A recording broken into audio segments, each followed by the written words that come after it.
Muy buenas tardes, estimados colegas y a quienes vean este video. Muy buenas tardes. En nuestra tertulia de la jornada de hoy, pues vamos a tomar una segunda parte del texto titulado El debate realismo-antirrealismo en la filosofía de las ciencias, del autor Maximiliano Ascona. Y para tomar esta segunda parte, pues es específicamente con el realismo científico y sus variedades.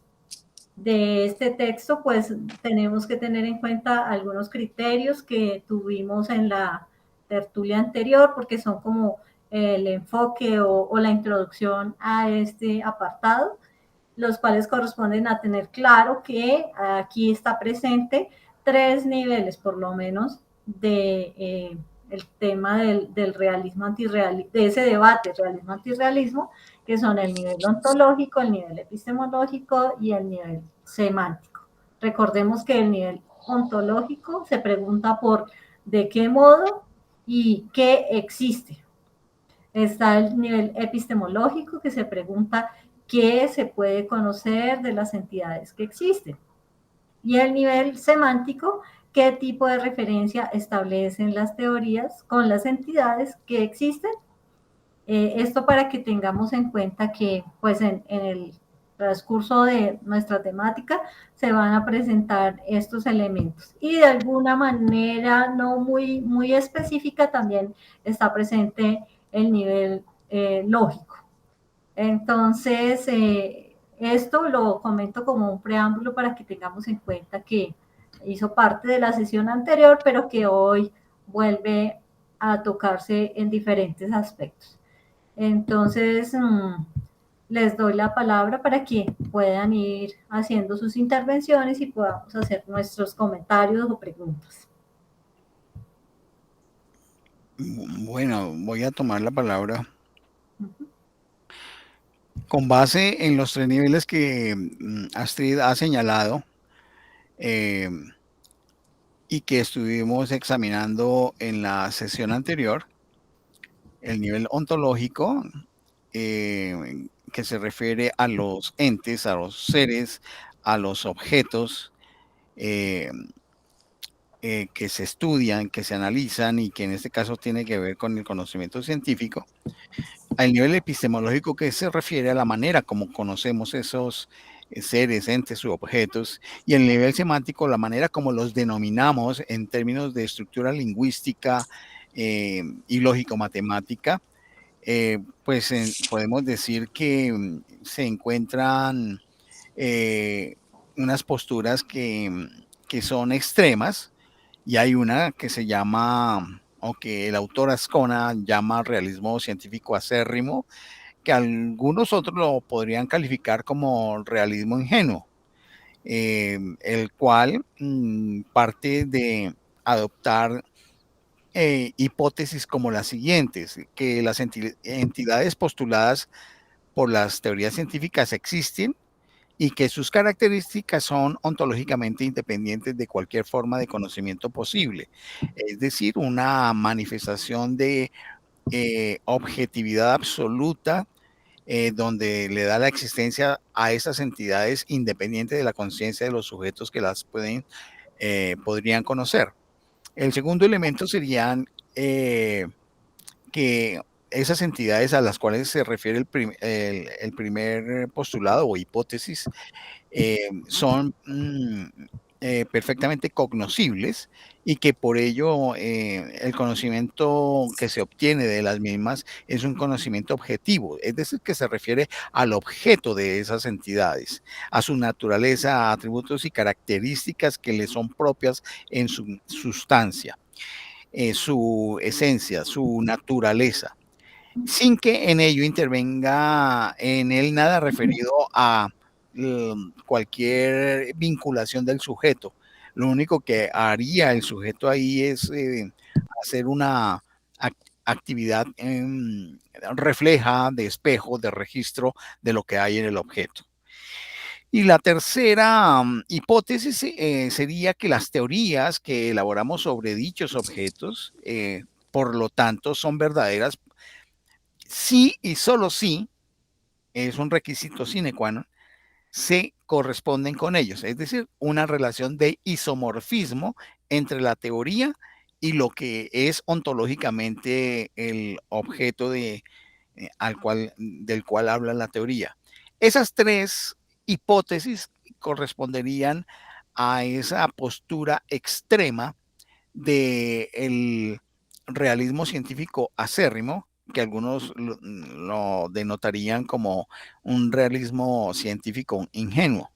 Entonces, pues aquí se observa que es asumir el realismo en los niveles tanto ontológico, epistémico y semántico de una manera total y plena. Se puede decir que este realismo es una posición que si en algún momento ha sido hegemónica en los ámbitos del sentido común de los científicos e incluso de las personas con cierto cultivo. Muchos periodistas o divulgadores científicos lo han considerado así. Actualmente, pues, no hay tantos partidarios de esta perspectiva, habida cuenta de una serie de dificultades, críticas, contradicciones que se han venido hallando en ese tipo de postura, de una ciencia totalmente objetiva, independiente de la conciencia y que plantee la verdad. Hoy ya no se defiende tan fácilmente y por amplias mayorías este tipo de concepto. Entonces, este realismo ingenuo a menudo pues se ve disminuido porque el alcance de las tres hipótesis que habíamos señalado al principio no son tan fuertes. Sin embargo, conservan algunos elementos significativos y de esta manera se alcanza a sostener todavía que existen algunos objetos que también son independientes del sujeto que conoce, que también son susceptibles de conocerse en sí mismo a partir de teorías que resulten cada vez más, ya no objetivas y verdaderas, sino de una progresiva fidelidad de representación, que esto estaría muy relacionado con el concepto popperiano de las propensiones. Y las propensiones tienen un correlato que es de tipo estadístico en términos de porcentajes o en términos de probabilidad. Entonces, a esta otra forma ya aminorada del realismo ingenuo, se le puede denominar realismo fuerte, que ya no es a ultranza todas sus tres hipótesis que se defienden, sino que ya está más atenuado. Entonces, pues quisiera solamente tocar estos dos realismos para darle la oportunidad a los compañeros de conversar al respecto y si hay alguna otra, digamos, manifestación, pues ahí que se vaya dando.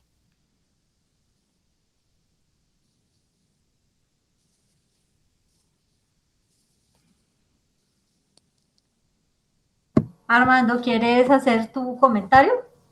Dale a ver. Yo Bueno, aquí estoy ubicándome. pues es que es pensando en que pues aquí tenemos los dos extremos, un realismo acérrimo y un realismo que diríamos que es como moderado, ¿sí? Sí, aunque ese moderado no sería un extremo, sino que es atenuado del realismo. Sí, claro, es atenuado.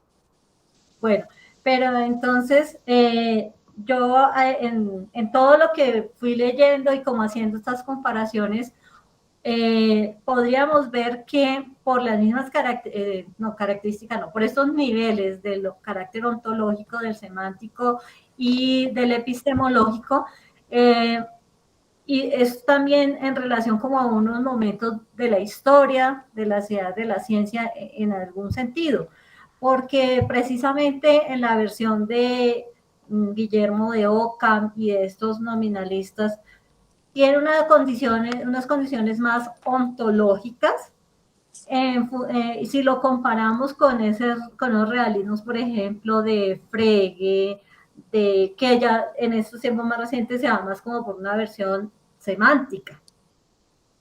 ¿Es coherente? Quiero preguntar, ¿cómo tú podrías hablar de realismo científico acérrimo en Guillermo de Ockham? Pues porque está tratando de hacer una relación del mundo de los hechos con lo que se estaba interpretando sobre esas referencias. Es que yo pienso lo siguiente de una manera amable, quiero plantear lo siguiente. Guillermo de Ockham y Duns Scoto plantean una discusión que es filosófica. No es una discusión de filosofía de la ciencia, porque la filosofía de la ciencia aparece en la segunda década del siglo XX. Entonces no pudiéramos trasladar, y esto lo insisto, en muchos debates lo he hecho, de que no podemos trasladar unas discusiones que son propias de una época a otra época cuando en esa otra época no existían estas concepciones. Aquí estamos hablando de un realismo científico fuerte o acérrimo, cualquiera de las dos, en una época donde el concepto de realismo científico existe, pero en el siglo XIV no existía el concepto de realismo científico. Por eso yo amablemente tomo distancia de lo que dices, porque no es posible hacer ese análisis habida cuenta que no existía en las discusiones de Duns Scoto y Guillermo de Ockham la posibilidad de ver un realismo científico. No, allí es un realismo en términos de filosofía general, ni siquiera de filosofía natural que surge un poco después, sino filosofía general. Recuerda que hay esa tendencia, filosofía general, después filosofía de la naturaleza, con los ingleses que empiezan a explorar la naturaleza y hacer filosofía de la naturaleza, y después ya en el siglo XX cuando aparece la filosofía de la ciencia. Por eso es que hago ese tipo de pregunta. Entonces, no sé si eso te permite reformular lo que quisieras decir. Claro. Entonces, digamos que, pero ya hablando, por ejemplo, en términos de Nietzsche, Nietzsche podría ser ubicado en estas discusiones de realismo. Pero es que Nietzsche no es un filósofo de la ciencia. O sea que tampoco aquí, porque entonces aquí tampoco el autor tendría por qué haber ubicado a Nietzsche cuando dice que el realismo acérrimo o realismo ingenuo, haciendo alusión a la hipótesis de que de las entidades son perfectamente cognoscibles, o sea, la segunda hipótesis, tiene un fuerte peso controversial, perdón, un fuerte peso controversial, donde su aceptación nos conduce al dogma de la Inmaculada Concepción, o sea, lo tiene entre comillas, que es según eso una frase de Nietzsche, o creer que vemos desde el ojo de Dios, según Putnam, o que vemos según la naturaleza. Este es un pie de página. Sí, pero yo lo diría de la siguiente manera, es que, perdóname, pero el autor no habla de la Inmaculada Concepción, sino de la Inmaculada Percepción. Ay, perdón, Eh, de la Inmaculada Percepción. pero el punto es el siguiente, es que Ajá. hay una distinción y es que sí, evidentemente, hay unas influencias históricas y conceptuales, pero que no van de adelante hacia atrás en la historia, sino de atrás hacia adelante en la historia. Y en esto que estás señalando, que es válido lo que señala es desde la filosofía general, que después se aplica a la filosofía de la ciencia, en una especie de devenir o de descendencia conceptual, pero que Nietzsche no es de filosofía de la ciencia, sino de filosofía general, en su análisis filosófico que no está tan enfocado al problema del conocimiento, sino a otro tipo de problemas, pero que de pasada pues toca ya alguna manera de ver las cosas por parte de Nietzsche que después van a coincidir, no que vayan a influenciar, sino que van a coincidir con algunos asuntos, por ejemplo, que plantearon los empiristas, el empirismo lógico, por ejemplo, el conductualismo o el experimentalismo, que sí se basaban en el principio de la percepción, y el empiriocriticismo de Ernest Mach, que perfectamente lo que el fenómeno que es percibido en ese sentido creo que valdría, ¿no?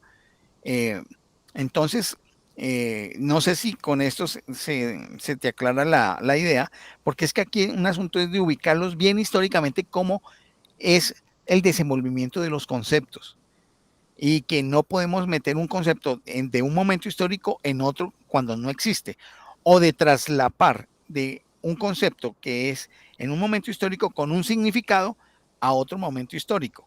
Porque recordemos, Nietzsche no es un filósofo de la ciencia, sino que en un pie de página el autor hace una relación de lo que anteriormente en filosofía, para el caso de Nietzsche, en la segunda mitad del siglo XIX, planteó en relación con el problema del realismo como concepción filosófica.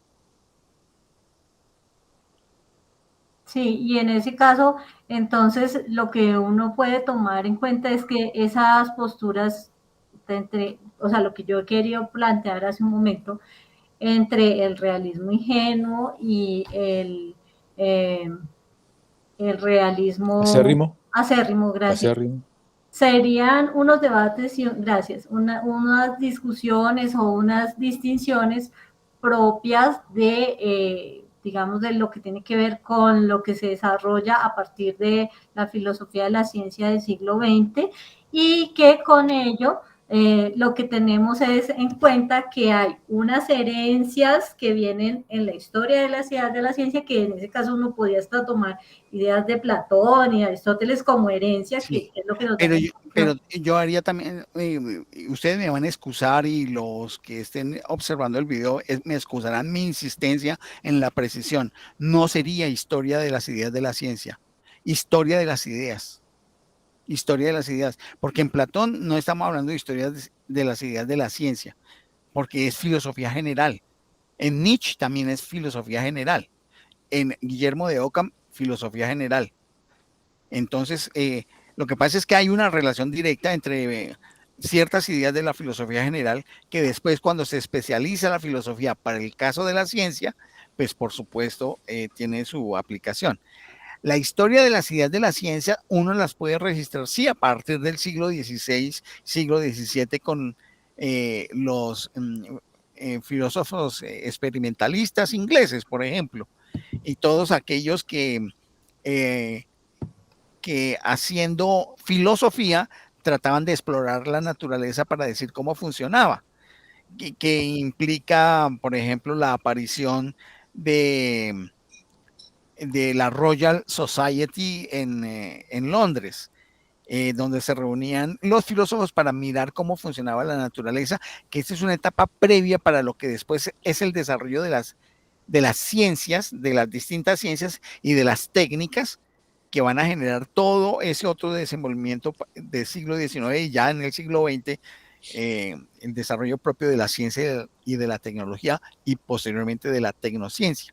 Entonces, lo importante aquí es poder tener todo el cuidado del caso para ver cómo es que eso se va desenvolviendo, porque recordemos, utilizamos un lenguaje que es un lenguaje que debemos tomar siempre con pinzas, por lo menos con el mayor de los cuidados para asignar ciertas definiciones para ciertos términos y su uso en determinado tipo de épocas o momentos sobre los contenidos que estemos hablando.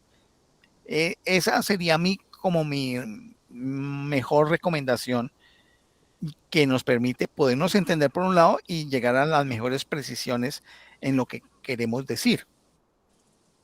Bueno, pero también entonces aquí hay un asunto que me parece que es como esa delgada línea que hay entre lo que podría uno aclarar que es filosofía de la ciencia y que lo otro es filosofía clásica, en términos de que, por ejemplo,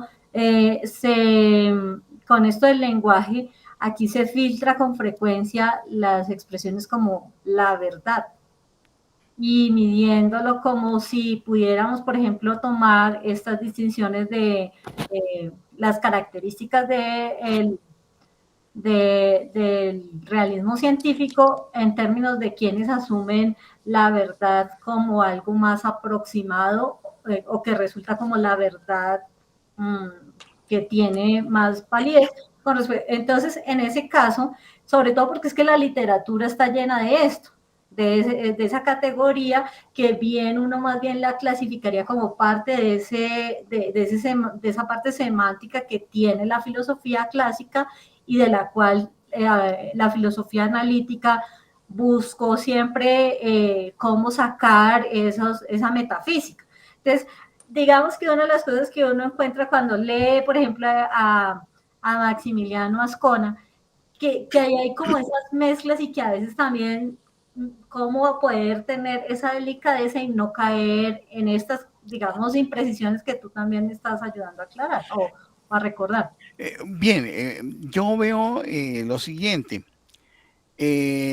La formación en la filosofía general, que implica pues toda la historia de las ideas de la filosofía, principalmente de Occidente, porque la filosofía oriental tiene otro tipo de tratamientos. Vamos a hablar aquí de la filosofía de Occidente, pues lleva a que muchos de los conceptos trabajados en filosofía a lo largo de la historia, en las distintas épocas, pues ha permeado el lenguaje natural.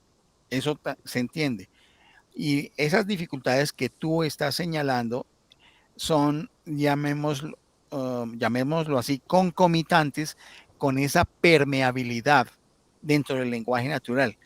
Entonces, en el lenguaje natural de cualquier lengua, hay una serie de afirmaciones y uso de términos que son conceptualmente, desde el punto de vista técnico, como metafísicos, de generalizaciones, de utilización de términos como que si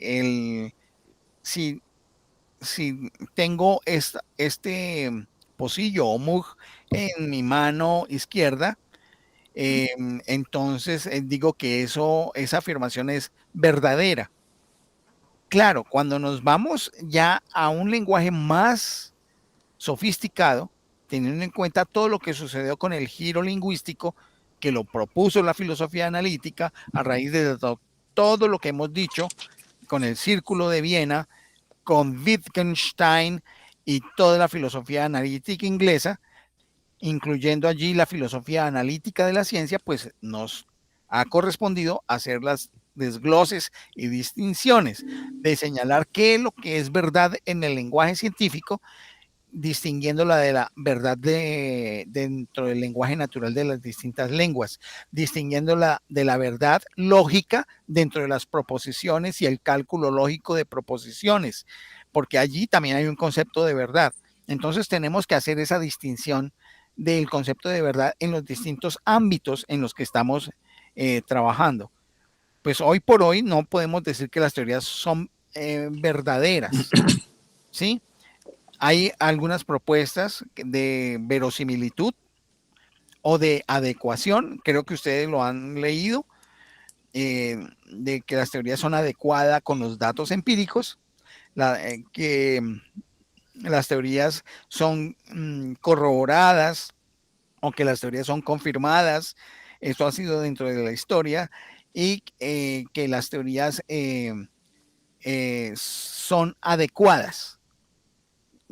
Donde el término adecuación no es un término de lenguaje natural, sino es un término técnico que se utiliza mucho por Ronald Gere y, si no estoy mal, Van Frasen.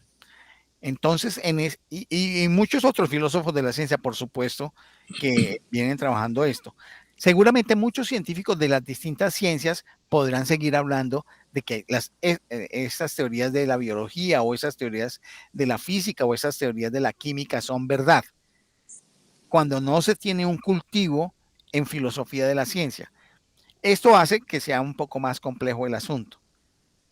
Como aquí estamos en el ámbito de la filosofía de la ciencia, por eso es que tratamos de ser lo más preciso posibles, sin pretender que sea un elixir de explicación última filosófico-científica, pero tratando de hacer dilucidación y elucidación de los conceptos que aquí utilizamos.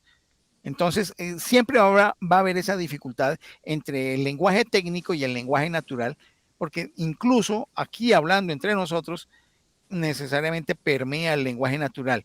Pero hay momentos en los cuales podemos decir, mire, técnicamente esto significa tal y tal cosa, donde hay esa mezcla del lenguaje técnico con el lenguaje natural. Y cuando hablo del lenguaje técnico, me refiero al lenguaje técnico de la filosofía de la ciencia. Yo veo que el asunto, digamos, de la polémica realismo científico, antirrealismo científico, pues en definitiva lo que busca o lo que se ha hecho cuando comenzamos a hablar de realismo científico es precisamente trazar una línea. Y hay allí como una situación en que el realismo científico empieza digamos, con unos principios, con unas suposiciones, o digamos, de una creación de una realidad por convención.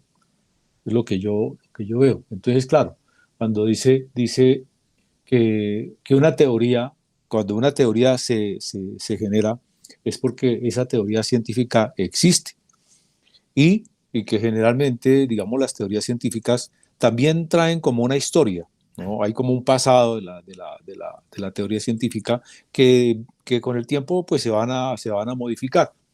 Que digamos también que todas estas suposiciones o principios para el realismo científico, pues está dentro de estos tres criterios, ¿no? El criterio que planteabas al principio, Francisco, en que las teorías científicas existen, que son teorías perfectamente cognoscibles y que esas teorías son sobre los objetos, sobre las entidades, son verdaderas sí y solo sí, si corresponden con los objetos o con las entidades, y punto. Entonces aquí estamos partiendo como de un principio para comenzar a crear las teorías científicas. Claro, lo que está detrás, antes de todo esto, que era, digamos, el tema del realismo, sí, yo le digo que el realismo científico es realismo científico, o sea, realismo con apellido, que es realismo científico. Y antes teníamos como otras formas de ver la realidad o otro tipo de realismos. Y eran unos realismos abstractos y pues que pertenecían como a este orden metafísico. O sea, qué es lo que pasa a la inversa con el realismo científico? Es que todas las teorías se deben definirse. Primero se define que existe la teoría y que eso es una realidad, pero para que eso sea una realidad tiene que tener como un principio de referencia y que con el tiempo esas referencias pueden llegar a cambiar. ¿Ya? Y entonces, ¿qué es lo que hace un realista científico? Pues defender su teoría, producir desarrollar un mayor poder explicativo y apoyarse en diferentes, digamos, metodologías, como metodologías o en diferentes, sí, digamos, como apoyarse como en la inducción, por ejemplo, ¿no? Sí, procedimientos metodológicos. Procedimientos metodológicos. Entonces, eso es lo que hace que el realismo científico comience a tener, digamos, todos estos desarrollos que hemos visto hoy y pues que digamos que lo diferencia de los realismos, del realismo metafísico o que el realismo metafísico como sinónimo también de los universales, si no estoy mal. Entonces, eso me parece que es como la primera, digamos, como las primeras partes donde se hace, digamos, una diferenciación, ¿no? Del realismo científico al realismo digamos, antes de 1920. Y que definitivamente allí en el realismo pues hay una especie de empirismo dinámico, como un nominalismo dinámico, ¿no? Que quiere decir que las teorías definitivamente no son unas teorías definitivas, porque eso es como creo yo, el ataque que hacen los antirrealistas al decir que cuando eso se vuelve, digamos, una teoría se vuelve sí y solo sí, pues entonces eso ya es una cuestión de orden ¿qué? Milagro, está dentro del orden del milagro. Y resulta que dicen, no, es que nosotros no, nosotros precisamente no estamos dentro del orden del no milagro, percibimos el no milagro. ¿Por qué? Porque todo lo estamos probando y no pretendemos, digamos, llegar al orden metafísico. Eso es como como lo que empiezo a ver con todo esto y como para establecer como una pequeña, o una pequeña no, la gran diferencia que hay, ¿no? Del realismo científico con los otros tipos de realismo. No sé cómo ven allá el No, asunto. no, bien, bien. Pues ahí vamos en nuestra conversación, que esos son otros, lo que tú dices son otros elementos que contribuyen a este proceso de comprensión y de discernimiento de lo que es el realismo y su debate con el antirrealismo. Eh, yo estaba diciendo que se podían distinguir ese realismo acérrimo y un realismo atenuado que Ascona denomina realismo fuerte. También dije que la manera para plantear este debate de realismo y antirrealismo científicos se puede considerar el problema de la referencia de los términos teóricos de una teoría. Y aquí estaría todo el elemento semántico que tiene que ver con la construcción de la teoría. Pero hay que tener en cuenta lo siguiente allí y que Ascona no lo precisa. Y es que en el componente semántico, la semántica no solamente se refiere a las palabras, sino a los modelos de tipo lógico-matemático que pueden estar incrustados en la estructura misma de la teoría cuando está caracterizando o dando explicación o predicción acerca de un ente u objeto de, el mundo que se pretende explicar con la teoría. Entonces, el problema que puede ser planteado con respecto a este asunto de los términos teóricos de una teoría podría ser, refieren a entidades existentes independientemente de nosotros, los términos como electrón, inconsciente, gen, placas tectónicas, entre otros ejemplos que pudiéramos dar. Si tomamos cada uno de estos, vamos a ver que, por ejemplo, el electrón estará fundamentado no solamente por un asunto de tipo discursivo explicativo, sino que hay un material de orden matemático y lógico matemático que dice en qué consiste el electrón y que como elemento de teoría, pues podríamos darle un carácter de existencia, ¿no? De un realismo conceptual sobre el electrón. Cosa distinta sería, y ahí es donde viene el debate, si esto lo podemos desde el punto de vista empírico tener una detección. Por supuesto, hoy eso está más que resuelto, habida cuenta con el desarrollo tecnológico que nos permite a través de los aceleradores de partículas poder tener una referencia de la existencia del electrón a través de sistemas de medición que están avalados por modelos matemáticos que permiten predecir qué es lo que va a suceder cuando hacemos un bombardeo de un átomo con determinado tipo de partículas que va a generar y lo cual nos va a mostrar, por ejemplo, dentro de las muchas respuestas que se dan, la existencia de elementos de la carga negativa que corresponden al electrón. Cosa diferente es cuando pasamos a otra teoría, una teoría que hable de psicología, que hable del inconsciente, que pudiera ser el psicoanálisis, pero podemos hablar de otras teorías también que consideren que existe un nivel de inconsciencia dentro de la estructura general de la conciencia humana. Allí tendríamos que examinar si cuando dentro de esas teorías ese inconsciente que estamos refiriendo a un término o a un elemento objetivamente detectable eh, y que sea abordable. Y aquí vemos que ya tenemos dificultades para empíricamente cómo poder hacer un abordaje de la existencia de un supuesto inconsciente. Habría que ver el modelo protocolar metodológico que nos permitiera, llamémoslo así, demostrar o probar al menos de manera indirecta la existencia del inconsciente.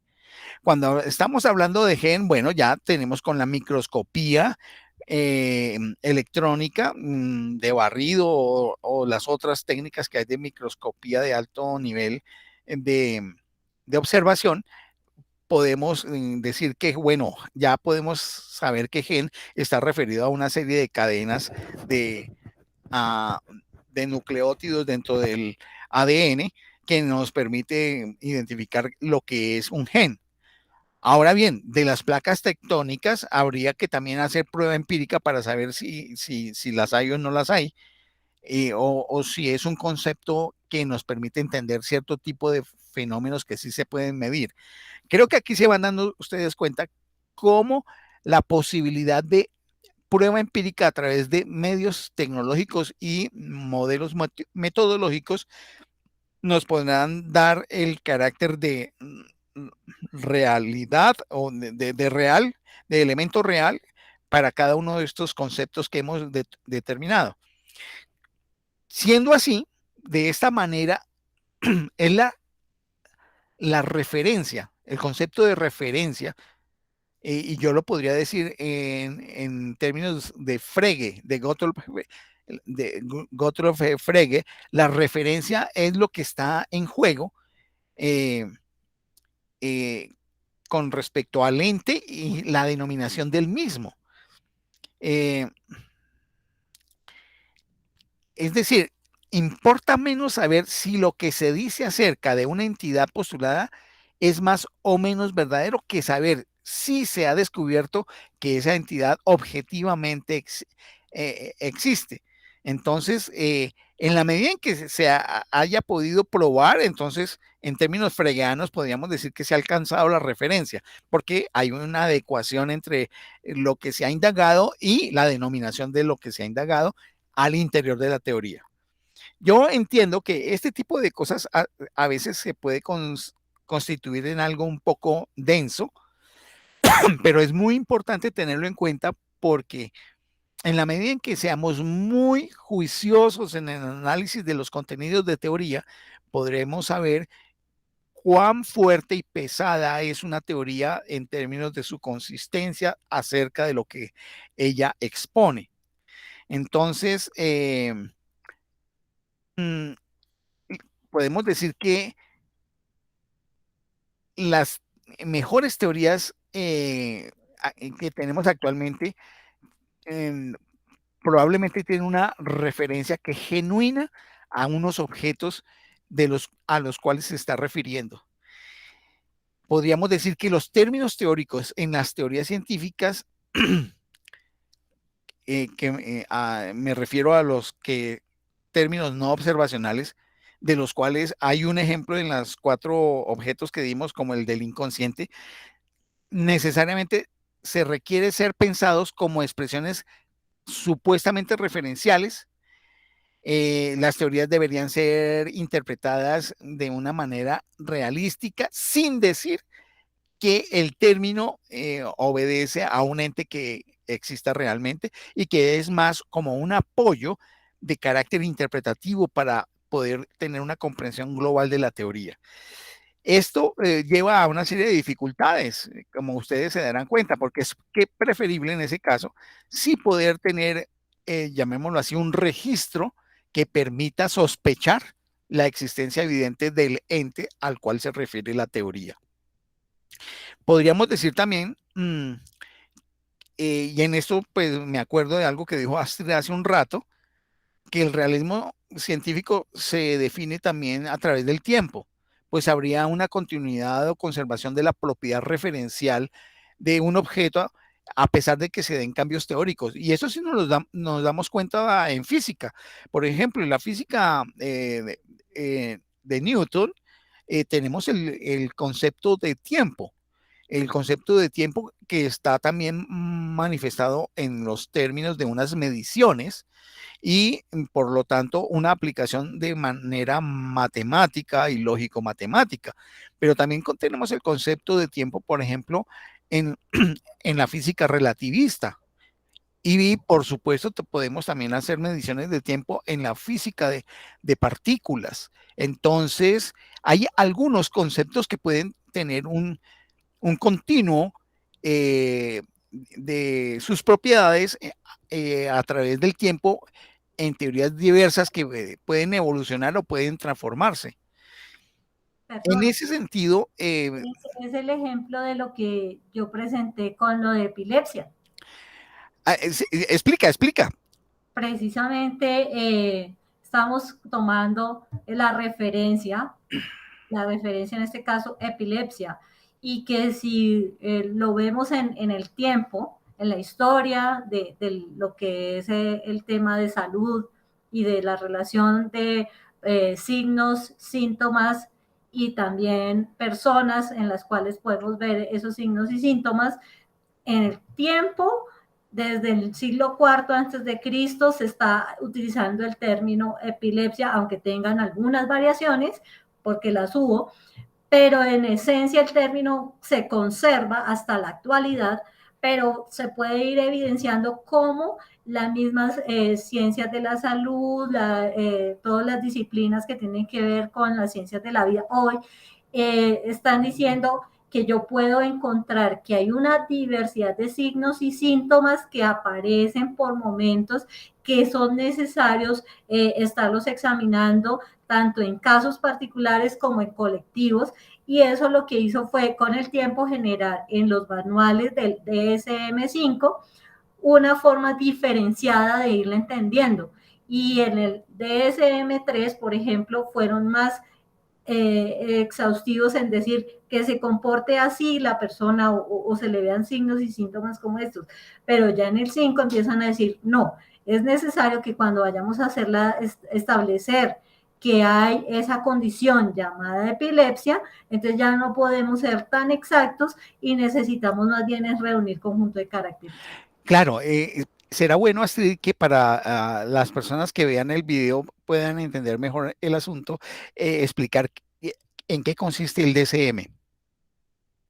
En los manuales, precisamente en esos manuales en los cuales la Organización Mundial de la Salud y también el Sistema Internacional de, se me va a dar una palabra específica que se llama el CIE 10, se ponen de acuerdo para decir qué es lo que vamos a decirle a la sociedad en general, incluidos los expertos de la psicología, la psiquiatría, el campo de la medicina en general, para que ellos puedan de una manera unificada establecer criterios para diagnosticar a los pacientes y darles unas digamos, como unas conductas para poder asumir de parte tanto de profesionales como de las personas del común la decisión frente a si se toma el camino de una terapia, si se toma el camino de una medicación o si se toma el camino de simplemente hacer registros.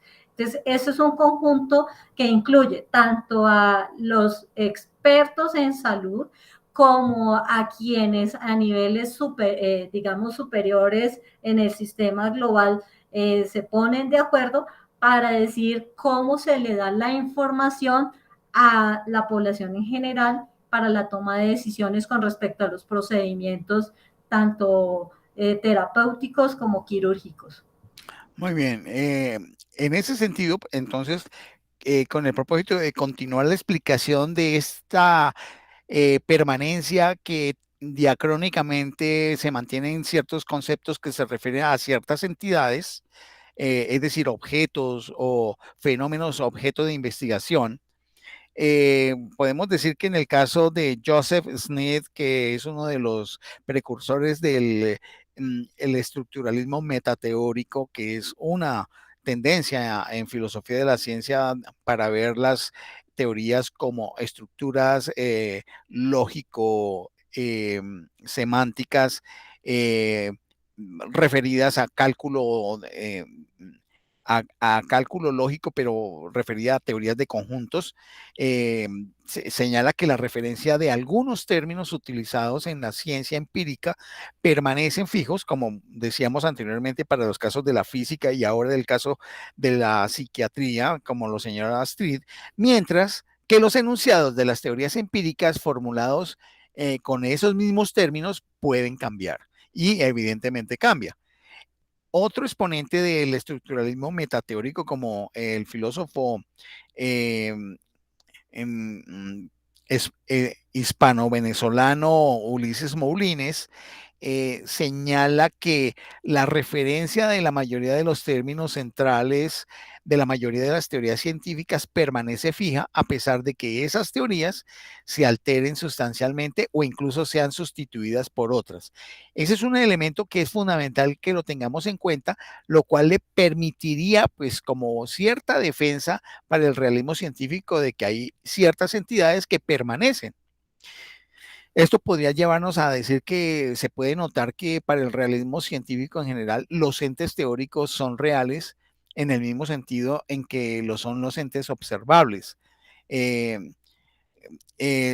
los entes teóricos serían entidades que no necesariamente tienen una materialidad eh, eh, y que tendrían una permanencia como los entes que son observables, sean estos materiales o no materiales.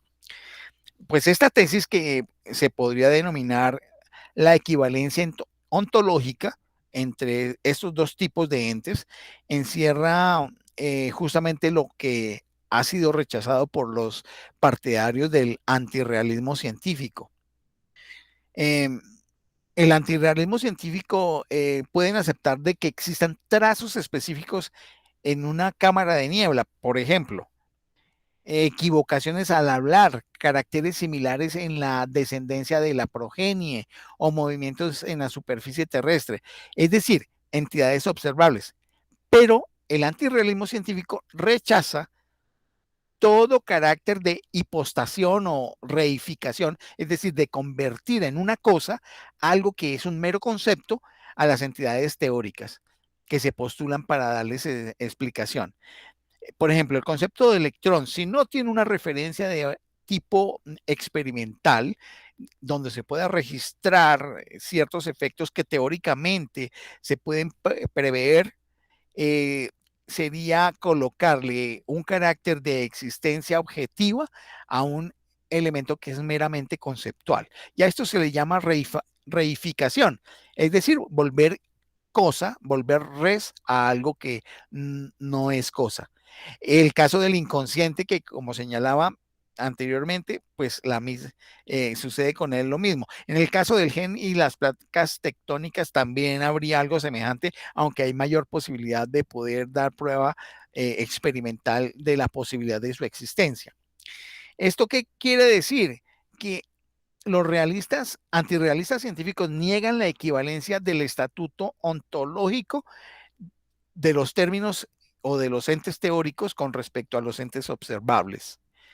Y supone que es falaz concebir un mundo compuesto por entidades descubribles científicamente, y rechaza poner el acento del debate en el problema de la referencia. Que el problema no está en la referencia, porque es que la referencia hace parte de la estructura lógico-semántica y es la manera como utilizamos el lenguaje para hacer referencias sobre lo que es detectable. Entonces el problema no estaría en el lenguaje, tiene que ver es en el abordaje de los fenómenos que supuestamente vamos a darle prueba de su existencia. En ello, pues Quine también pues, ha planteado ejemplos. Él decía, voy a hacer una cita aquí de un pasaje de él. Dice: como empirista sigo concibiendo el esquema conceptual de la ciencia como un instrumento destinado en última instancia a predecir experiencia futura a la luz de la experiencia pasada. Introducimos con razón conceptualmente los objetos físicos en esta situación porque son intermediarios convenientes, no por definición en términos de experiencia, sino irreductiblemente puestos con un estatuto epistemológico comparable al de los dioses de Homero.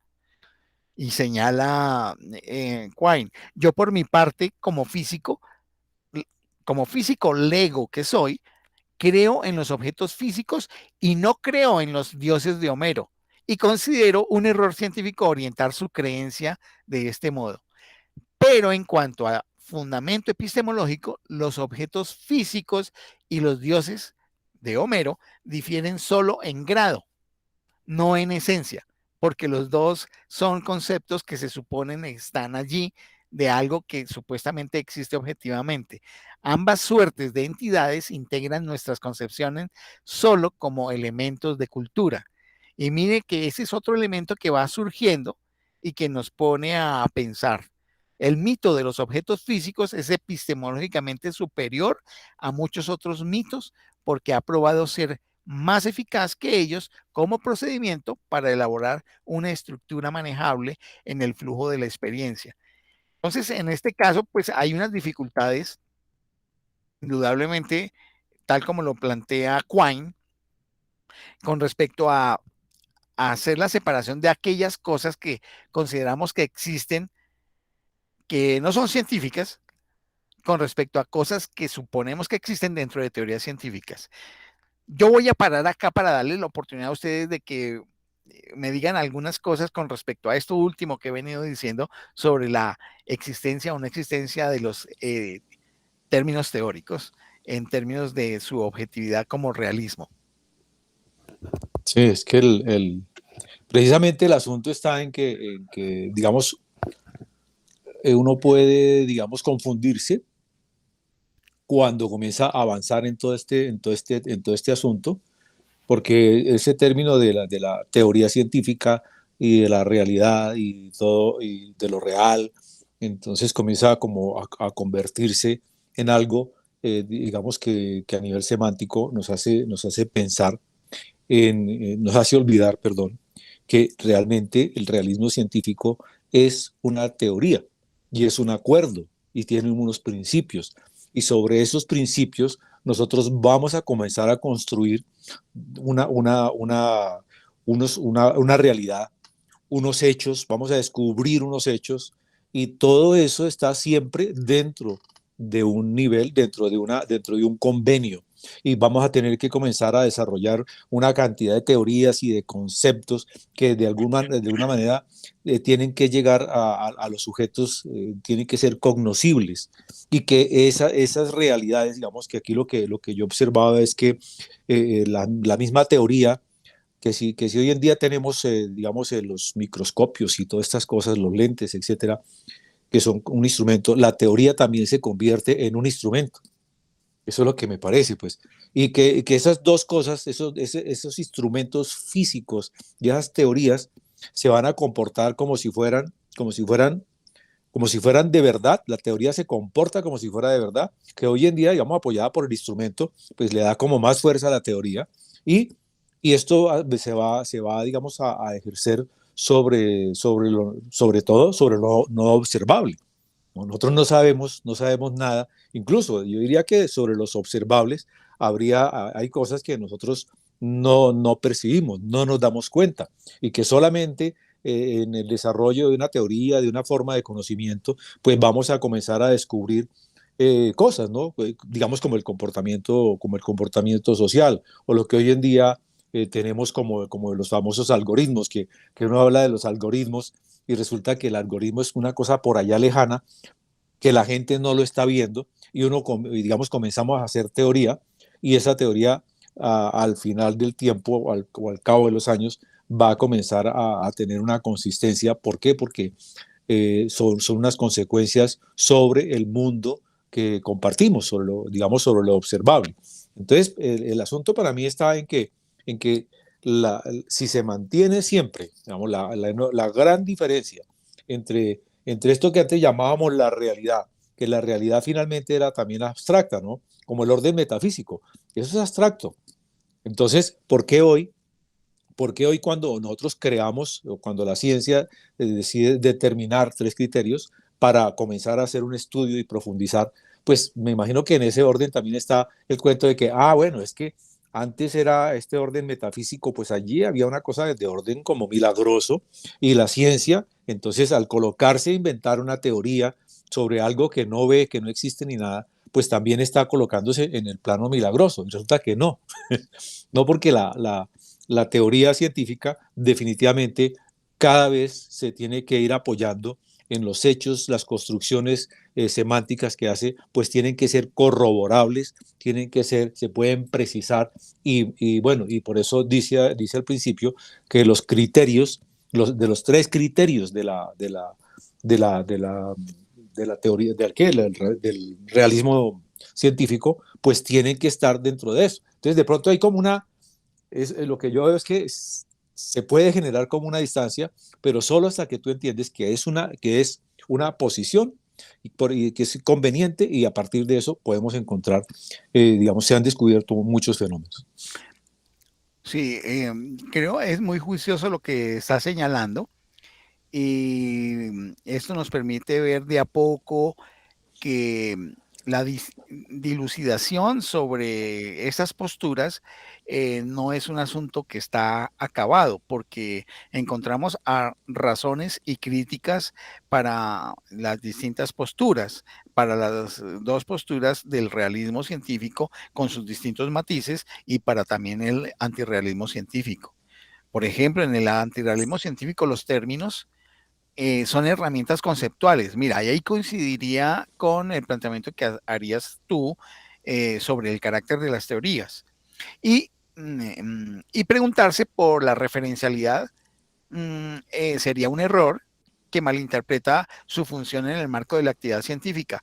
De hecho, hoy por hoy hay unos filósofos de la ciencia, entre los cuales está eh, Ian Hacking, está Nancy Cartwright, no sé si Peter Gallison estaría, porque ellos son muy cercanos entre sí, en el pensar que realmente la existencia de los términos que corresponden a entidades están referidos a su capacidad de ser intervenidos y que den resultados empíricamente contrastables, y que sean en esa contrastación exitosos los resultados, entendido por exitoso que coincide los resultados que se dan con la predicción que la teoría tenía, o con la explicación que la teoría tenía. Entonces, en este sentido, se traslada el asunto de la existencia o no de las herramientas conceptuales, es en términos de la utilidad y de la practicidad de su utilización, y pierden la idea de existencia meramente conceptual. A esta altura uno puede entender que el realismo científico no es algo sencillo, por supuesto que tampoco el antirrealismo. La cantidad y complejidad de aspectos que intervienen en la disputa se vuelven muy intrincados, y hace que no sea posible una definición totalmente clarificada y separada de lo que podríamos considerar como realismo científico. Esto teniendo en cuenta los términos de condiciones suficientes y necesarias que se requerirían para hacer una definición suficientemente clara.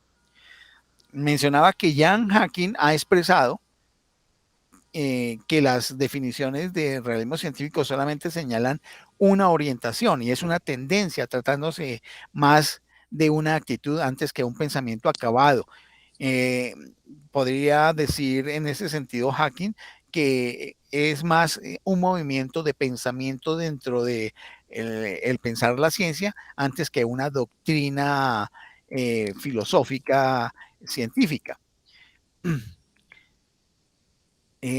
Bien, no sé, por ahí me detengo para dejar que Astrid participe y señale alguna otra cosa que quiera indicar con esto que hemos avanzado hasta el momento. Pues es que precisamente de las reflexiones que me surgen de esta revisión entre realismo y antirrealismo, lo que yo percibo es que hay, según desde donde uno se esté planteando las preguntas o los problemas, si yo estoy, digamos, defendiendo el realismo, me voy a poner en una postura de que, como estoy haciendo la mirada desde aquí, al otro lo voy a ver como que está reduciendo las cosas, que está en actitud equívoca, o que por lo menos yo, como realista, me propongo demostrarle con mis argumentos y mis adecuaciones conceptuales que lo mío es lo correcto o lo más preciso para entender, digamos, ya sean las referencias o el carácter ontológico o el carácter epistemológico de un objeto bajo observación. Si yo me pongo del otro lado, que en mi actitud antirrealista, entonces mi postura es como la estoy defendiendo y la quiero demostrar como la válida y la que es la más apropiada, entonces voy a empezar a mostrar que el otro se está pegando del no milagro, se está pegando o sea, de una visión muy, digamos, inductivista y se olvida de esas alternativas que tiene también los métodos abductivos. Entonces, lo que yo encuentro aquí es que al hacer digamos, a ponerlos a las dos posturas en una conversación o un diálogo amable, lo que va a hacer cada uno es verse como desde su ombligo, digámoslo así, para tratar de ver que lo suyo es lo más apropiado y que el otro es el que está errado. Y creo que científicamente, si se siguen manteniendo posturas extremas, lo que hacemos es simplemente hacer más difícil un diálogo entre, por ejemplo, disciplinas. Claro, sí, sigue Armando. No, es que precisamente creo que la frase, a mí la frase que más me llega, digamos, del debate, y porque, digamos, todo esto es como años, ¿qué? Años 60, 70, en fin. Entonces, cuando llegamos a un personaje como Ian Hacking, me encuentro con que muy probablemente la experiencia que de todo, con todos los debates y su participación en todos los debates lo hizo señalar la frase que tú dijiste, Francisco, que era que el realismo científico solamente señala una orientación. Es eso, es solamente una orientación. Y es dinámico, que era lo que yo comentaba, en el sentido de que eso es más como la dinámico, como la actitud de dinamismo que debe tener la ciencia y el pensamiento, ¿ah? Porque el pensamiento definitivamente no es un pensamiento acabado. ¿Por qué? Porque si nosotros dijéramos, es que esto es así, y esto ya es un pensamiento acabado, y no estuviéramos diciendo, vamos a señalar que es por aquí o por allá por donde podemos investigar, sino que todo es así, ya está todo determinado, entonces ya eso es una doctrina. Entonces, por eso el señor Ian Hacking es que dice que la ciencia es ante todo un movimiento dinámico antes que una doctrina. Me parece estupendo esta síntesis que estás haciendo, porque lo que hemos intentado hacer es precisar los tres niveles epistemológico, semántico y ontológico de las teorías científicas. Hemos visto algunos elementos del realismo científico y algunas pinceladas del antirrealismo. Y yo diría, siguiendo a Ascona, que entonces, pues, hay unos límites y hay unas posibilidades en las argumentaciones de las distintas posturas, pero también se puede decir que está en juego una valoración sobre la ciencia en tanto que esta es un producto cultural. Si bien tenemos en cuenta que los partidarios del realismo científico como del antirrealismo científico admiten que la ciencia, es decir, el conjunto de actividades industriales de producción de conocimiento científico tiene valor, los realistas científicos suponen que dicho valor depende de que sus tesis, las de ellos, sean verdaderas. Solo es valiosa si las entidades teóricas inobservables postuladas por las teorías científicas existen en el mismo sentido en que existen las entidades teóricas que son observables. En este sentido, pues para el realista científico, de no ser así, la actividad científica carecería de valor distintivo, por lo que allí nace la defensa a veces fanática del realismo científico. En contraste, el partidario del antirrealismo científico, el valor de la ciencia no reside en la verdad de las tesis, de esa tesis de la veracidad o de la verdad de la existencia de los términos teóricos de las teorías, sino en diversos aspectos y procesos sociales irreductibles a los parámetros modernos de la racionalidad. Y yo tengo que decirlo, y esto se ha visto a lo largo de muchos videos, que yo necesariamente tengo que adherirme a esta manera de verlo, porque el problema no es un asunto netamente técnico, ni filosófico técnico, ni filosófico científico técnico, sino que hay otra serie de componentes que son de orden histórico, de orden político, social, de racionalidad, de una variable económica actualmente que es muy fuerte, que también influye en la caracterización de las mismas teorías científicas.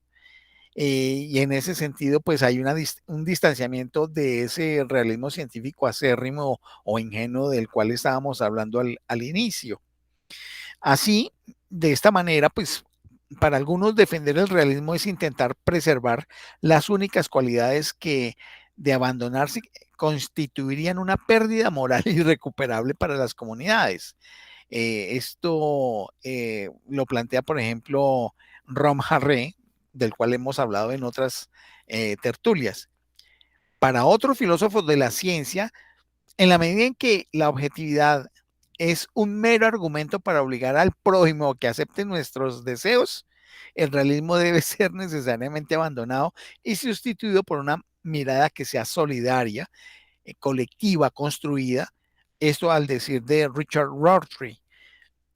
Pero podemos detenernos de alguna manera para ver los razonamientos que han sido esgrimidos para justificar las inclinaciones de cada una de estas posturas.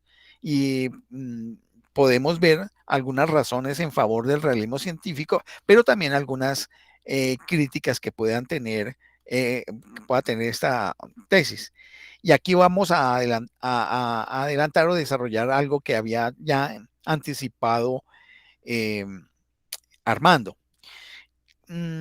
Digamos que Popper había dicho que el sentido común es un acérrimo partidario del realismo. Y esto ya lo hemos dicho porque en el lenguaje natural pues permea esa actitud de que lo cotidiano nos permite decir de la existencia de las cosas que tenemos a mano y que el enunciar hechos, cosas sobre ellas, nos permite decir que lo que estamos diciendo es verdad. Allí están los ejemplos específicos y de manera simple de un realismo que tiene que ver con la vida cotidiana inmediata. Claro, esto no lo podemos trasladar de la misma manera para lo que es todo el proceso de la construcción de conocimiento científico. Quizás por eso, a todo aquel que pretenda un acercamiento al tema le parecerá un despropósito el afán de justificar lo evidente, pues porque lo evidente no necesita justificación porque está ahí. Algunos afirman, casi sin más apoyo que el sentido común, que también los científicos adoptan una actitud naturalmente realista cuando investigan, siendo el realismo científico su noceología inherente. Yo lo señalaba al principio, la mayor parte de científicos actuales manejan ese tipo de realismo y Mario Bunge fue muy claro durante mucho tiempo sin que él manejara eso, porque él utilizaba un realismo científico que era de tipo crítico muy exigente, que había esto en la mayor parte de científicos, que hay un realismo ingenuo y que es una forma inherente a la manera de conocer de los científicos y que eso lo trasladan en su actitud utilizando incluso muy sofisticados métodos, pero es la actitud filosófica con la cual hacen su trabajo de investigación. Esto es bien importante tenerlo en cuenta, porque no es solamente conocer de una ciencia, conocer de método de investigación en una ciencia, sino la actitud filosófico-científica que tiene el investigador con respecto a lo que está investigando. Y como no hay una cultura filosófico-científica en la mayor parte de científicos de las distintas ciencias, a pesar de que hayan estudiado en sus pregrados y posgrados, doctorados, elementos de filosofía de la ciencia, mantienen esta postura de un realismo ingenuo inherente a su trabajo. Desde una mirada filosófica se puede decir que lejos está de creer que el realismo científico sea una suposición evidente o conveniente en relación a la conducta que debería ser esperable de los científicos. algunos de los más significativos argumentos epistemológicos que se han dado y se han discutido al favor del realismo científico están lo que ya Armando había señalado, que es primero que todo el argumento del no milagro, que tiene sus críticas, pero digámoslo así. Ascona toma el ejemplo diciendo, un ejemplo diciendo lo siguiente: el pulmón por el que respira el realismo científico es un razonamiento que ha sido denominado argumento del no milagro. Fue conceptualizado por algunos como Hilary Putnam y Boyd. Y estos filósofos lo plantearon de la siguiente manera.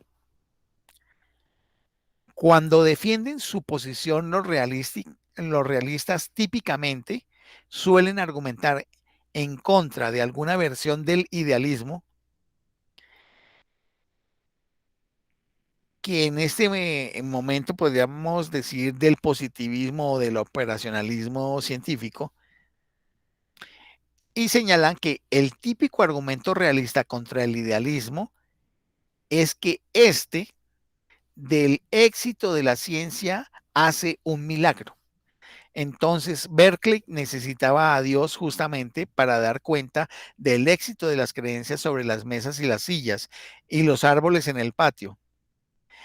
Pero la apelación a Dios ha pasado de moda en la filosofía y, en todo caso, el uso que hace Berkeley de Dios es muy extraño desde el punto de vista de la mayoría de los teístas.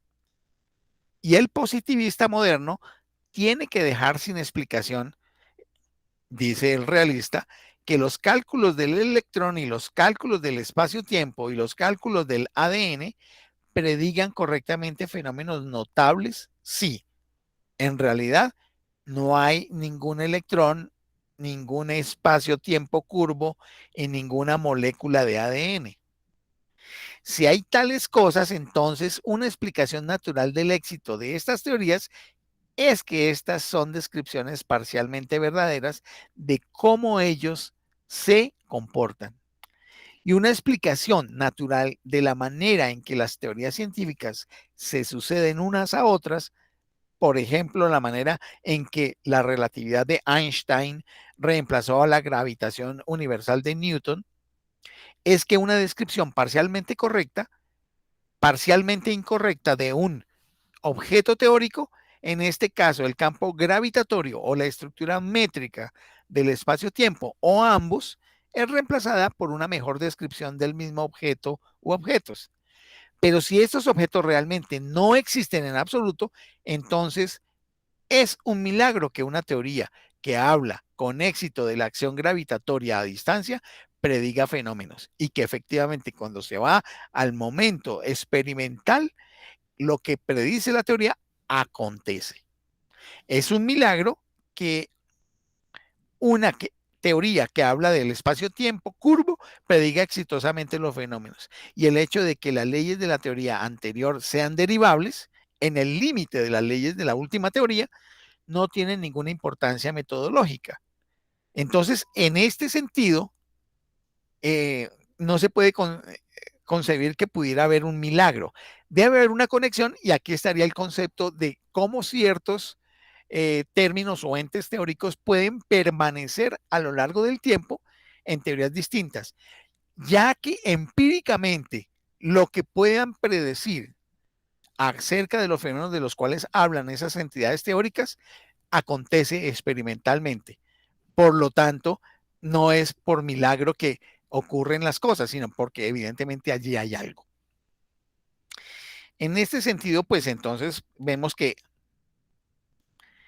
el éxito de las teorías, pues por supuesto que permite dar un carácter predictivo de la ciencia. Y ese carácter predictivo nadie lo discute porque es un hecho.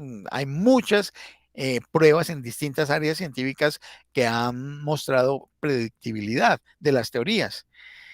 Y estas son explicables por estos conceptos del realismo científico, pues de lo contrario sería un milagro. Y sabemos bien que debe haber una serie de causas eficientes que permiten concatenar los hechos dentro de los cuales están estas entidades que están dentro de las teorías y que cuando se ponen a prueba desde el punto de vista experimental dan un resultado que es previsto por la misma teoría. Veamos entonces cómo ha sido planteado este argumento del no milagro. En primer lugar, se puede decir que no se trata propiamente de un argumento, por lo menos desde el punto de vista de la lógica que nosotros conocemos, de la lógica matemática o de la lógica filosófica, que es aplicación de la lógica matemática al discurso científico, puesto que no es un tipo de inferencia deductiva, sino un caso diferente que ya nosotros vimos en alguna tertulia que se llama la inferencia abductiva, de la cual Charles Peirce trabajó bastante. Mientras que las deducciones tienen la característica de que la verdad de la conclusión se sigue con carácter de necesidad lógica de la verdad que puedan tener las premisas. En las inferencias abductivas, esto no acontece. La abducción, también conocida como retroducción, que vale la pena reconocerlo, que inicialmente fue Aristóteles quien la planteó, la describió, y que fue reconceptualizada, potenciada por Charles Sanders Peirce, el filósofo norteamericano, consiste en inferir una causa probable, observen, una causa probable, y en este sentido es una causa eficiente, probable, de un caso desconocido a partir de la analogía que hacemos con reglas aceptadas para otro tipo de casos que ya se conocen, donde sí hay efectivamente una causa eficiente que ha sido probada. Así, la pregunta que hace la dirección o que genera la dirección en el pensamiento de la abducción es de qué premisas puede mostrarse que se sigue una determinada anomalía para explicar un fenómeno. Entonces, vale decir acá, y en esto les ruego que me sigan con detalle, el primer paso de la estrategia de los realistas científicos es ubicar un explanandum o explicandum. En español le dicen explicandum, en inglés explanandum. El enunciado que describe el fenómeno que se quiere explicar, al conocido éxito predictivo de las mejores teorías científicas. Éxito que es un hecho indiscutido para ambos bandos, para tanto realistas como para antirrealistas, para luego intentar reconstruir las premisas que permitirían, de ser ciertas, apoyar la inferencia de ese éxito. Es decir, eso constituiría el llamado explicans o explanans. Las expresiones explicans y explanans significan lo mismo. El segundo paso consiste en ubicar entre tales premisas explicativas al realismo científico, y la tercera maniobra reside en la afirmación de que ubicar el realismo científico entre las premisas contribuye a elaborar la mejor explicación del éxito predictivo de las teorías que estamos poniendo a prueba. De esta manera, el razonamiento supone que el éxito de las teorías científicas es un efecto, un resultado de que las entidades teóricas e inobservables que se han postulado dentro de la teoría, de estas teorías que se suponen y que se prueban como exitosas, pues existen. De lo contrario, afirman que ese éxito predictivo sería un milagro, y es imposible que dentro de las teorías científicas puedan haber milagros, que puedan predecir milagrosamente. Tiene que haber ese tipo de elementos al interior que hace que su existencia sea real y por lo tanto en su carácter predictivo, después cuando hay la contrastación y la contrastación es exitosa, permite decir que ese argumento del no milagro está inmerso dentro de la teoría, y ese es un argumento en favor del realismo científico. Pues entonces, ese éxito predictivo sería, no sería un milagro, entonces sería un hecho que no se puede catalogar de milagro. El argumento tiene dos ideas centrales. La primera que el éxito de la ciencia puede explicarse por el realismo científico. Y el segundo sería que el realismo científico es la mejor explicación, pero es la mejor explicación porque no existe ninguna otra posible, porque el realismo científico da la única explicación que es posible con respecto al éxito de la ciencia. En este sentido, se ve una actitud totalmente dogmática de la postura del realismo científico con respecto de las teorías en su manera de conceptuarlas. Esto desde el punto de vista del análisis teórico del realismo científico. Veamos ahora algunos argumentos desde la perspectiva de la práctica científica. Algunos filósofos de la ciencia como Ronald Gere y Ian Hacking han desplegado otra defensa del realismo científico que se podría describir de la siguiente manera. La práctica científica concreta muestra cómo las entidades postuladas al interactuar causalmente con otras entidades observables existen de manera independiente de nosotros como experimentadores o de nosotros como observadores. Examinemos lo que sostiene Ronald Gere a partir de su concurrencia sistemática en las instalaciones del ciclotrón de la Universidad de Indiana. Él señaló lo siguiente: estos físicos nucleares producen protones con las características deseadas, tales como la energía, y después las usan junto con otras partículas para investigar las propiedades de varios núcleos atómicos. Decir que producen y usan protones implican que esos protones existen. Ya de esto habíamos hablado hace un rato, y que para esto pues se requiere una infraestructura tecnológica que permita poder manipular operacionalmente estas entidades.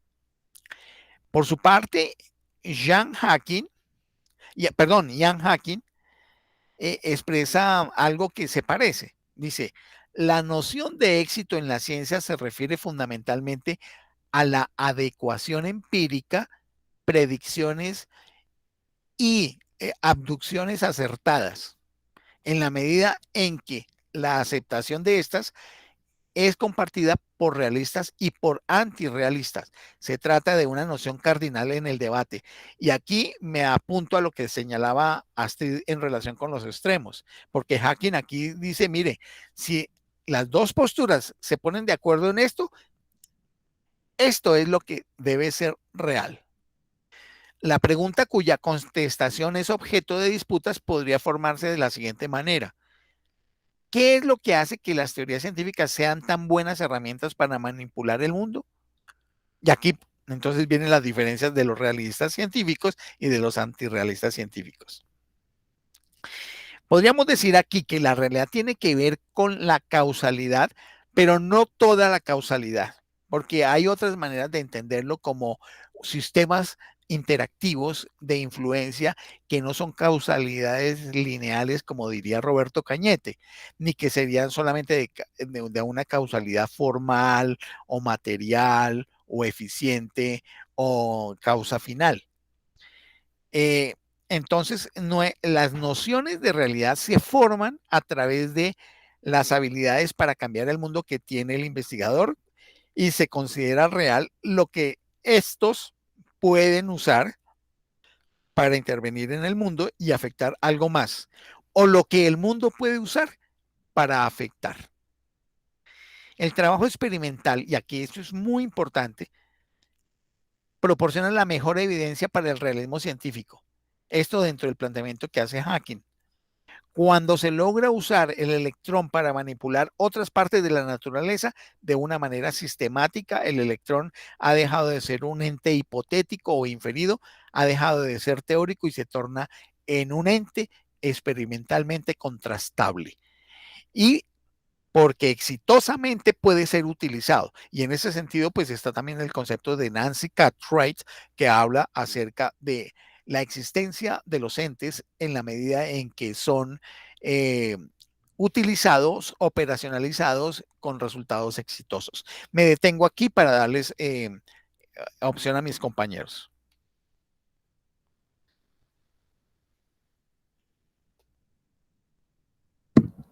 pues de lo que se va viendo y manteniendo lo que les dije hace un momento, es el hecho de que definitivamente aquí lo que le va a dar validez, ya sea a una postura realista o a una postura antirrealista frente a cualquiera de las categorías que venimos diciendo, o sea, no, ontológicas, epistemológicas o de orden semántico, tiene que ver con el sentido de, en el carácter de los resultados que se obtienen, por un lado, por el otro, la actitud, diríamos así, la dirección con que se miran o se ponen bajo criterios de discusión de estos fenómenos o lo que tengamos para revisar. Y lo otro también tendría que ver es con que, en definitiva, cuál es el interés científico que se esté teniendo para asumir X o Y posición. ¿Sí? Porque si, digámoslo en términos de lo que ahora estamos viviendo, el interés que hay en este instante es, sea a favor o en contra, es el considerar que la población encuentre alternativas para sus condiciones de salud, ¿sí? Sea bajo medicamentos, bajo terapias, bajo una vacuna, pero que por lo menos con eso hacer que la población camine hacia una intención de unas condiciones de salud, sea que estén claras o no. Y en ese caso, entonces van a decir algunos que son de tipo realista, sí, es necesario que la población se vacune porque mire que eso es lo que necesitamos para que todos podamos vivir sanamente o en condiciones de una salud pública apropiada. De otro lado, otros dirían, no, aún necesitamos tener mayores pruebas, se necesitan mayores elementos que nos digan si realmente lo que está pasando con la población es que lo que se toma como alternativa sea ese camino. Entonces, lo que uno ve y tomando en cuenta este debate realismo-antirrealismo y frente al ejercicio como tal, es que se van generando unos criterios en los cuales se puede poner como ejercicio de común acuerdo, y es que se necesita o se busca que haya caminos exitosos, que se tomen también decisiones con base a experiencias que sean con evidencia, tanto evidencia empírica como evidencia de orden teórico, y que de una u otra manera estas situaciones al elemento central que llevan es a cómo es que las comunidades científicas terminan poniéndose de acuerdo para que funcione la ciencia. Muy bien. Yo quisiera seguir en ese sentido, planteando que en la óptica del racionalismo científico, la potencia de esta postura se ubica en tener mayor poder explicativo que sus contrincantes. Desde esta perspectiva, aceptar el antirrealismo científico es admitir que el éxito predictivo de la ciencia es un milagro. Esto en la visión que tienen los realistas científicos. Es decir, que carece de una explicación. Asunto que, según los defensores del realismo científico, pues sería un poco razonable. Las defensas que se han hecho del realismo científico que ya hemos planteado han recibido varias críticas centradas en la idea de que los razonamientos que pretenden resguardar al realismo científico son en realidad falacias. Y cuando estamos hablando de falacias, ¿a qué nos referimos? Una falacia es un argumento que carece de validez, pero que aparentemente parece válido. Entonces, en ese sentido, podríamos decir que algunas falacias se cometen intencionalmente para persuadir o manipular a los demás, mientras que otras se cometen con la pretensión debido a descuidos o a la ignorancia de de un escenario de oyentes, de convencerlos de algo que no es. Hay ocasiones en que las falacias pueden ser muy sutiles y persuasivas, por lo que se debe poner mucha atención para poderlas detectar. Entonces vamos a ver cómo es que se plantea esto de que hay falacias de acuerdo con los que critican al realismo científico. Dicen que en ese sentido, para algunos como Larry Laudan,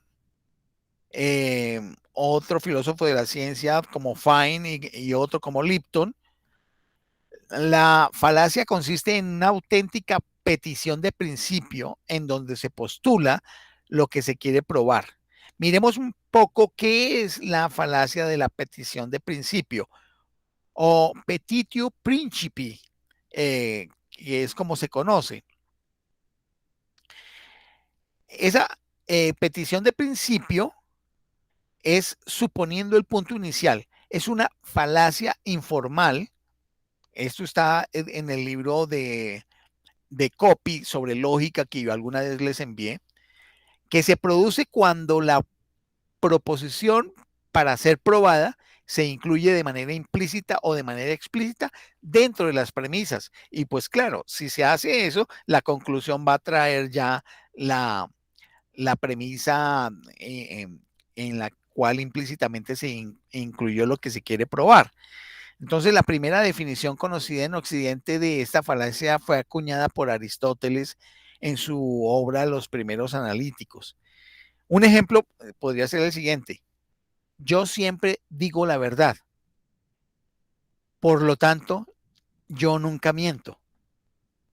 Esto parece un razonamiento correcto, válido, pero el elemento que se quiere probar ya está incluido en una de las premisas iniciales, y es que yo digo la verdad. Y la conclusión, pues yo nunca miento, lo que hace es que se genere un razonamiento de tipo circular, podríamos decirlo de esa manera, donde no se está probando nada, sino se está diciendo lo mismo, pero con otras palabras a través de un supuesto argumento con proposiciones distintas en una supuesta relación deductiva. Entonces, el realista comete el error al pretender probar la verdad del realismo científico a partir de la tesis de que el realismo es la mejor explicación del éxito instrumental de la ciencia, porque así presupone que la conjetura que explica mejor los hechos ha de ser cierta, lo que justamente los partidarios de el antirrealismo científico pues rechazan o niegan. Para otros como el filósofo Reicher, el filósofo de la ciencia Reicher, el error cobra forma en una falacia de afirmación del consecuente, que es otro tipo de falacia. El argumento del no milagro utiliza un tipo de inferencia cuya estructura puede construirse de la siguiente manera. Si el realismo científico es verdadero, digamos que es la proposición P, entonces la ciencia es exitosa predictivamente, es decir, la proposición Q. Si P, entonces Q. La ciencia es exitosa predictivamente, entonces afirmamos Q. Por lo tanto, el realismo científico es verdadero. Entonces concluimos que P. En este sentido, postular de manera abductiva, como ya lo explicamos, el realismo científico no equivale a validarlo lógicamente, porque justamente la abducción no consiste en una deducción, sino que es una analogía, como lo explicamos al principio y como lo explicamos en su momento cuando vimos las formas de razonamiento y vimos el razonamiento abductivo. El antirrealista niega que haya que considerar verdadera una explicación por el hecho de que ésta sea satisfactoria.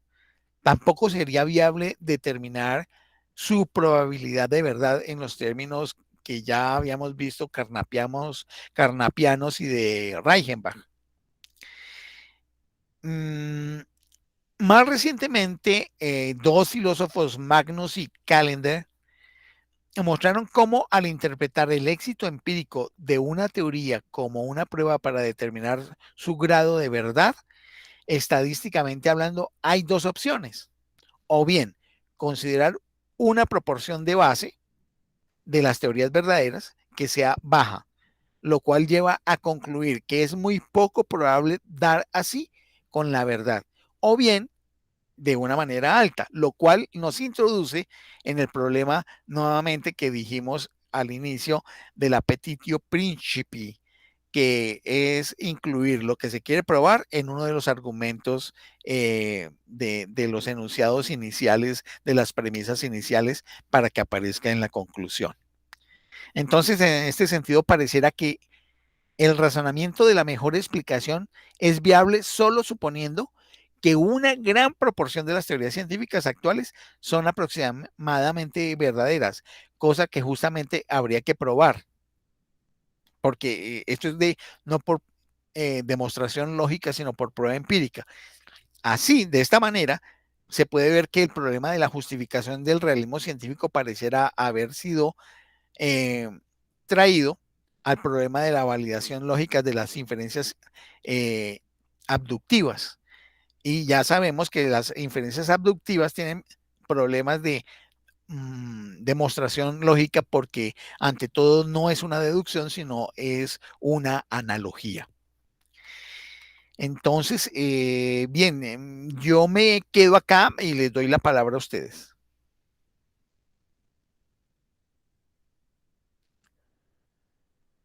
No sé si en este caso, Armando, quieres hacer una intervención para que vuelva a haber participación. Bueno, pues es que estaba viendo por ahí otro asunto de que definitivamente la teoría, el éxito de la teoría, radicaba en su predicción y que esa predicción de algún modo se refiere a un hecho y que eso digamos, garantiza que de alguna forma, cuando mencionabas el tema de la falacia, pues es que una falacia, pues como yo lo entiendo, pues es eso, una falacia, alguien que inventa, que dice algo, pero como un inexistente, por decirlo de alguna manera. Mientras que la predicción, dentro del orden del realismo científico, pues se fundamenta en que estamos observando una serie de hechos y esos hechos nos están determinando una serie de cosas. Entonces ahí hacemos una predicción de lo que puede suceder y elaboramos una teoría que nos va a, digamos, hacer evolucionar en el conocimiento de un hecho, digamos, desconocido o de una cuestión no observable. Eso es lo que veo yo ahí. Bueno, eso es, por ahora quería anotar eso. Pero con lo que tú estás diciendo, Armando, a mí me surge pues como esta reflexión, a ver cómo lo tomamos. Cuando se hace una predicción y luego a través del experimento se prueba que esto sucede, esto es una alternativa de ver el mundo o de ver el mundo de los hechos, lo que no indica con ello que eso sea la última palabra o lo definitivo, sino lo que de acuerdo a las adecuaciones que se hicieron, suceden como se esperaba en la teoría. Que sin embargo, como vamos viendo, en el proceso mismo que va teniendo la actitud científica, hace que se tomen otros caminos y que posiblemente se encuentren otras formas de ver el mismo fenómeno, sin decir por ello de que estábamos equivocados. Lo que pasa es que se tenían otras condiciones para hacer las observaciones. En ese caso, tomando esto, yo lo que veo es que en el sentido de los realistas, ellos tienen esa pretensión de hacer que el mundo se adecue a las hipótesis que tienen ellos planteados, lo cual dificulta la posibilidad de encontrar algo más. Y no necesariamente tendría que ser porque sea en términos de falacia, sino en términos de que se limita a esas condiciones y queriendo demostrar que es así. Contrario, o en otra línea, lo que harían los antirrealistas, es decir, demos la posibilidad de que encontremos más opciones, más argumentos, o que llenemos más vacíos que pueden en un momento dado presentarse con una forma de ver y entender el mundo, porque el mundo no es una estructura plana, sino son muchas posibilidades. Entonces, lo que yo percibo es que es más fácil que un realista pueda caer en falacias por esa actitud, más no porque sea falso lo que esté diciendo. Me está haciendo pensar en que, un poquito recobrando lo que estaba diciendo, en que todo en el tema del realismo científico definitivamente tiene un fundamento predictivo, pero está con una fundamentación, ¿no? Tiene que estar con una fundamentación que el realismo científico debe explicar, lo tiene que explicar y tiene que encontrar pues todos los mecanismos, todos los medios para explicarlo. Porque si no logra explicarlo, entonces ahí sí sucede algo que es un milagro. Luego ahí la cosa, digamos, el planteamiento se cae. Y también porque, digamos, el asunto está en que hay como una especie de necesidad de lógica de la verdad de las premisas. Entonces también es como un aspecto que tiene el racionalismo, el realismo científico. Y que cuando se comienza a generar, digamos, toda esta situación, pues creo que era Peirce el que lo mencionaba, consiste en inferir una causa probable, ¿no? De un caso desconocido. Y a partir de la analogía con reglas aceptadas para otro tipo de casos ya conocidos. En fin, o sea, a lo que me quiero referir es a que definitivamente hay toda una mecánica para que el realismo científico comience a buscar, a investigar hasta llegar, digamos, al fondo de las cosas y, digamos, llegar a expresar una teoría. Muy bien.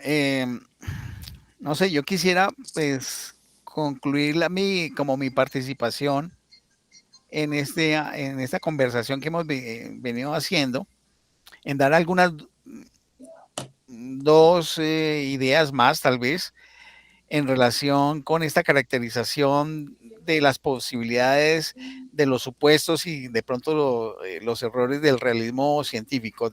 Ya en la siguiente sesión podríamos mirar lo de correspondiente al antirrealismo y las críticas.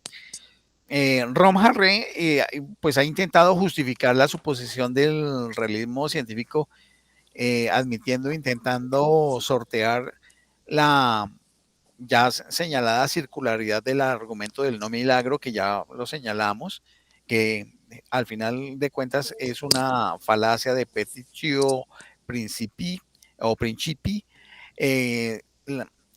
Esta propuesta que él hace es de carácter inductivo, pero aquí va a haber también otro problema que vamos a examinar después y podría resumirse de la siguiente manera. Teniendo en cuenta que el avance tecnológico generalmente se traduce como una ganancia de observabilidad de las entidades, esto yo lo había señalado en algún momento, lo que antes era técnicamente inobservable con frecuencia deviene inobservable y empíricamente adecuado. Es posible suponer que los modelos teóricos que contienen entidades actualmente inobservables también se adecúan empíricamente, aunque aún no podamos observar dichas entidades, y cuya referencialidad exista tanto como admitimos que existen para entidades observadas. Rom Harré afirma que la historia muestra como éxito empírico y adecuación teórica que estos dos elementos van juntos, sin que esa conjunción suponga afirmar que el realismo científico es la mejor explicación para el éxito de una teoría. Como se podrá notar, pues aquí también retrocedemos al problema que ya había señalado sobre el problema de las inferencias inductivas, porque las inferencias inductivas no tienen un soporte de justificación lógica. ¿Por qué? Porque la inducción no es un ejercicio de inferencia deductiva. No tiene esta característica y es el problema que caracterizó Hume y que después más modernamente caracterizó Popper en la lógica de la investigación científica. Por lo tanto, esta propuesta de Harré nos lleva a la conclusión de que no se sigue necesariamente de las premisas del enunciado inductivo, y bien podría ser el caso de que la conjunción que Harré generaliza no se llegue a cumplir en las próximas teorías que analicemos, porque nadie garantiza que a través de un proceso inductivo la siguiente inducción que pueda hacerse pueda justificar lo que propone el realismo científico en relación con la justificación de el éxito de una teoría al explicar un determinado fenómeno. De otra parte, y ya con esto ya culmino, diría que la práctica de los científicos no siempre ha sido vista como evidencia a favor del realismo científico, puesto que hay quienes se basan en ella justamente para ir en su contra. Un ejemplo de esto son los estudios en sociología de la ciencia, y vamos a decirlo, del programa fuerte de sociología de la ciencia, como también del programa débil de la misma. Los investigadores tienen planteos disímiles. Por un lado estarían Latour y Bulgar, por el otro lado estarían Norcetina, Barnes, Bloor y Henry, que plantean una postura de radical constructivismo de los hechos, de las teorías, de las evidencias y razones para plantear, aceptar o rechazar las teorías en un contexto social determinado.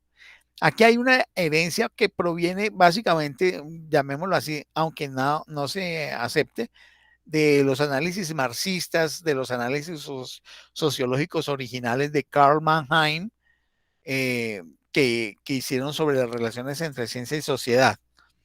Es decir, que lo determinante, más aún que cualquier tipo de racionalidad filosóficamente estipulada, en la construcción de los conocimientos aceptados y rechazados, es, en toda época y contexto, una multiplicidad de factores sociales intervinientes, dentro de los cuales está una estructura jurídico-política, una estructura económica, unas relaciones sociales dentro del medio productivo. Entonces, pues este sería otro componente con el cual pues culmino mi intervención en relación a las críticas al realismo científico. Y ya en la próxima sesión veríamos las razones a favor del antirrealismo científico y algunas críticas al mismo. Muchas gracias. Bueno, gracias a todos, gracias Francisco, gracias Astrid. Ya son las 5:05, 5:10. Me tengo que ir. Muchas gracias. Hablamos luego. Un abrazo para todos. Un abrazo. Un abrazo para todos. Voy a parar entonces la grabación. ¿Sí? Entonces, ya voy a tener la grabación.